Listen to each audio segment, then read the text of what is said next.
Assalamualaikum warahmatullahi wabarakatuh. Salam sejahtera, Om Swastiastu, Namo Buddhaya, salam kebajikan. Salam Pancasila, salam berperadaban. Kali ini kelompok kami akan memaparkan materi tentang Pancasila sebagai dasar nilai pengembangan ilmu. Video ini dibuat sebagai salah satu tugas mata kuliah Pancasila, program studi D3 Perbankan dan Assalamualaikum Keuangan warahmatullahi Fakultas Ekonomi dan wabarakatuh. Bisnis Universitas Saya Tri Sriwangi. Aldi, NPM Langsung saja ke materi. 20340401. Saya di sini akan menyampaikan beberapa poin tentang Pancasila sebagai dasar pengembangan ilmu, pengetahuan, dan teknologi, yang biasa juga disebut dengan IPTEK. IPTEK sebagai asas pembangunan dan sebagai salah satu bidang pembangunan yang sejajar dengan bidang pembangunan lainnya. Pentingnya IPTEK bagi kehidupan bangsa dan negara kita ialah sebagai relasi yang paling ideal dalam nilai budaya serta agama. Adapun dalam nilai Pancasilanya yaitu dalam nilai ketuhanan, kemanusiaan, persatuan, kerakyatan, serta keadilan, semua berdasar kepada pembangunan ilmu, pengetahuan, dan teknologi. Sekian dan terima kasih dari saya. Lebih dan kurangnya saya mohon maaf.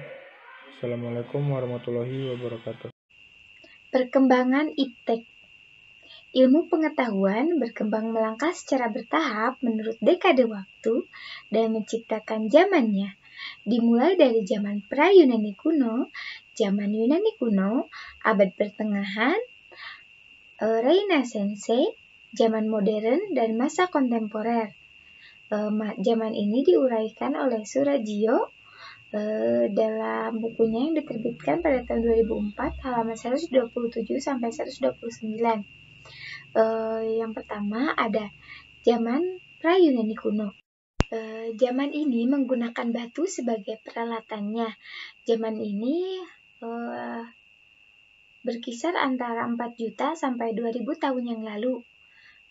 Ditandai dengan kemampuan know-how dalam kehidupan sehari-hari didasarkan pada pengalaman, diterima sebagai fakta dengan sifat reseptif, main atau kekuatan medis. Kemudian, kemampuan menemukan abjad dan sistem bilangan alam sudah menampakkan perkembangan. Yang kedua, ada zaman Yunani kuno. Yunani pada masa itu dianggap sebagai gudang ilmu dan filsafat, karena pada masa itu bangsa Yunani tidak dapat menerima pengalaman yang didasarkan pada sikap atau receptive attitude, melainkan menumbuhkan sikap an inquiring attitude atau sikap senang menyelidiki sesuatu secara kritis. Yang ketiga ada zaman abad pertengahan. Ilmu pada masa ini adalah teolog, sehingga aktivitas ilmu terkait dengan keagamaan. Semboyan pada zaman ini adalah Ancilla de Theologia atau abadi agama. Nah, yang keempat ada zaman Renaissance. Zaman Renaissance ditandai sebagai era kebangkitan atau kembalinya pikiran-pikiran yang bebas dari dogma-dogma agama. Atau bisa dibilang zaman ini adalah zaman peralihan dari kebudayaan abad pertengahan menjadi kebudayaan abad modern. Yang kelima ada zaman modern. Zaman modern ditandai dengan berbagai penemuan dalam bidang ilmiah. Yang keenam ada zaman kontemporer, yaitu zaman pada abad ke-20 dan seterusnya. Fisikawan termasyhur pada abad ke-20 adalah Albert Einstein. Ia menyatakan bahwa alam itu tak terhingga besarnya dan tak terbatas, tak berubah juga totalitasnya dan sifatnya statis dari waktu ke waktu. Kesan saat saya belajar pendidikan Pancasila pada semester ini, saya merasa sangat senang karena bisa menambah ilmu.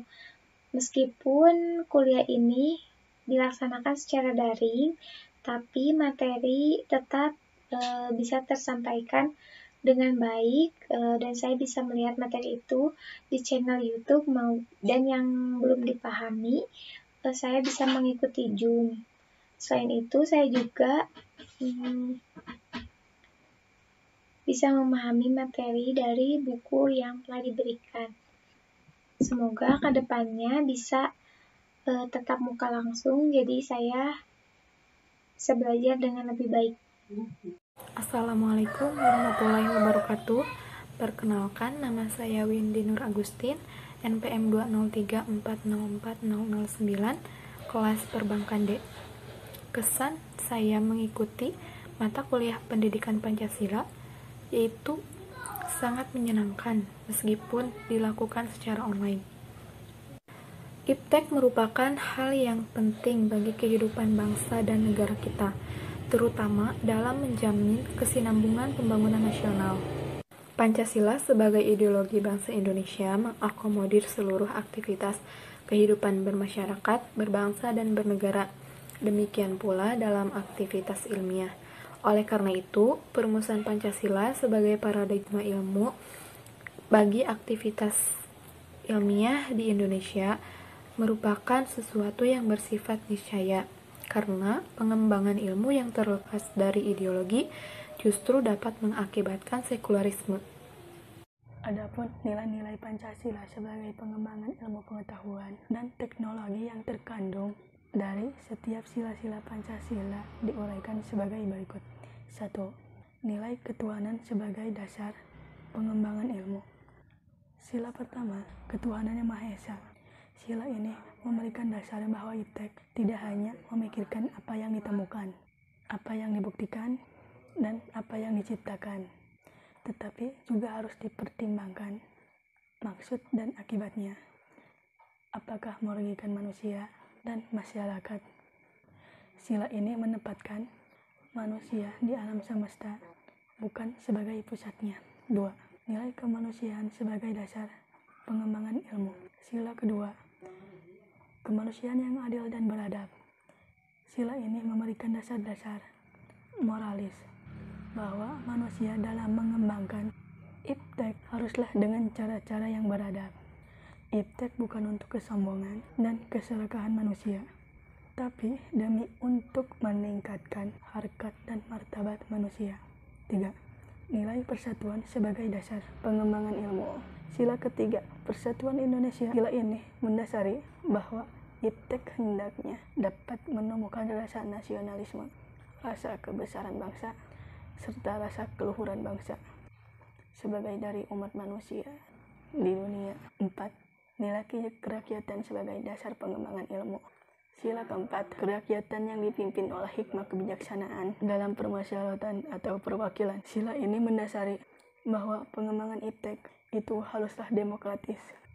Artinya, ilmuwan memiliki kebebasan untuk mengembangkan IPTEK, namun ilmuwan juga harus menghormati dan menghargai orang, serta memiliki sikap yang terbuka untuk dikritik, terbuka untuk dipuji, dikaji ulang maupun dibandingkan dengan penemuan yang lainnya. 5. Nilai keadilan sebagai dasar pengembangan ilmu. Sila kelima, keadilan sosial bagi seluruh rakyat Indonesia. Sila ini sebagai dasar dalam pengembangan IPTEK dalam menjaga keseimbangan, keadilan dalam hubungannya dengan dirinya sendiri, dengan manusia dan Tuhannya, serta antara manusia dan manusia. Kelima, nilai dasar Pancasila yakni ketuhanan, kemanusiaan, persatuan, kerakyatan, dan keadilan bagi seluruh rakyat Indonesia. Dan keadilan merupakan fondasi yang paling kuat bagi bangsa Indonesia untuk mengembangkan IPTEK, bahkan menemukan IPTEK dengan syarat mutlak IPTEK tersebut tidak bertentangan dengan nilai-nilai Pancasila. Baik, saya akan melanjutkan apa yang tadi dipaparkan oleh rekan-rekan saya sebelumnya. Saya akan menjelaskan tentang konsep urgensi Pancasila sebagai dasar nilai pengembangan ilmu pengetahuan. Konsep Pancasila sebagai dasar nilai pengembangan ilmu memiliki berbagai pengertian yang mengacu pada beberapa jenis pemahaman, yaitu sebagai berikut. Setiap ilmu pengetahuan dan teknologi yang dikembangkan di Indonesia haruslah tidak bertentangan dengan nilai-nilai yang terkandung dalam Pancasila, yang berasumsi bahwa IPTEK itu sendiri berkembang secara otonom, kemudian dalam perjalanannya dilakukan adaptasi dengan nilai-nilai Pancasila. Selanjutnya, setiap ilmu pengetahuan yang dikembangkan di Indonesia harus menyertakan nilai-nilai Pancasila sebagai faktor internal pengembangan IPTEK itu sendiri, yang mengandaikan bahwa sejak awal pengembangan IPTEK sudah dilandaskan atau melibatkan nilai-nilai Pancasila. Namun, keterlibatan nilai-nilai Pancasila dalam posisi itu mengalami tarik ulur. Artinya orang-orang yang berilmu dapat mempertimbangkan sebatas apa yang mereka anggap layak untuk dilibatkan. Selanjutnya, nilai-nilai Pancasila berperan sebagai rambu normatif bagi pengembangan IPTEK. Artinya, nilai-nilai Pancasila itu mampu mengendalikan IPTEK agar tidak keluar dari cara berpikir dan cara bertindak bangsa Indonesia. Yang terakhir, setiap pengembangan ilmu pengetahuan harus berakar dan berbudaya dan berideologi bangsa Indonesia sendiri, atau yang lebih dikenal dengan istilah indigenisasi ilmu, mempribumian ilmu gitu kan, yang mengandaikan bahwa Pancasila bukan hanya sekedar dasar nilai, tetapi sudah menjadi paradigma ilmu yang berkembang di Indonesia. Untuk itu, maka diperlukan penjabaran yang lebih rinci dan pembicaraan di kalangan intelektual sejauh mana nilai-nilai Pancasila selalu menjadi bahan pertimbangan bagi keputusan-keputusan ilmiah yang diambil. Terima kasih. Assalamualaikum warahmatullahi wabarakatuh. Perkenalkan, saya Wulan Aulia Rohmah, NPM 203404006 dari kelas D Vokasi Keuangan Perbankan. Kesan saya selama pembelajaran matkul pendidikan Pancasila menyenangkan karena dapat menambah ilmu dan wawasan yang lebih luas tentang pendidikan Pancasila. Langsung saja, materi selanjutnya yaitu yang kedua, alasan diperlakukannya Pancasila sebagai dasar pengembangan ilmu. Pentingnya Pancasila sebagai dasar pengembangan ilmu dapat ditelusuri ke dalam beberapa hal. Yang pertama, pluralitas nilai yang berkembang dalam kehidupan bangsa Indonesia seiring dengan perkembangan IPTEK yang menimbulkan perubahan dalam cara pandang manusia tentang kehidupan. Yang kedua, dampak negatif yang ditimbulkan dari kemajuan IPTEK terhadap lingkungan hidup yang dapat menyebabkan dan membahayakan eksistensi hidup manusia di masa yang akan datang. Yang ketiga, perkembangan IPTEK yang didominasi oleh negara-negara barat dengan politik global yang dapat mengancam nilai-nilai khas dalam kehidupan bangsa Indonesia. Yang keempat, yaitu alasan dijadikannya Pancasila sebagai dasar pengembangan ilmu dan teknologi. Yang kelima, yaitu gaya hidup global menggantikan nilai-nilai kearifan lokal. Yang ketiga, dinamika dan tantangan Pancasila sebagai landasan pengembangan IPTEK. Pancasila sebagai dasar pengembangan ilmu belum dibicarakan secara eksplisit oleh penyelenggara negara sejak Orde Lama sampai era Reformasi. Sementara itu, tantangan Pancasila sebagai dasar pengembangan IPTEK di Indonesia. Yang pertama, kapitalisme yang sebagai menguasai perekonomian dunia termasuk Indonesia. Yang kedua, globalisasi yang menyebabkan lemahnya daya saing Indonesia dalam pengembangan IPTEK. Yang ketiga, konsumerisme yang menjadikan Indonesia sebagai pasar bagi produk negara lain yang lebih maju.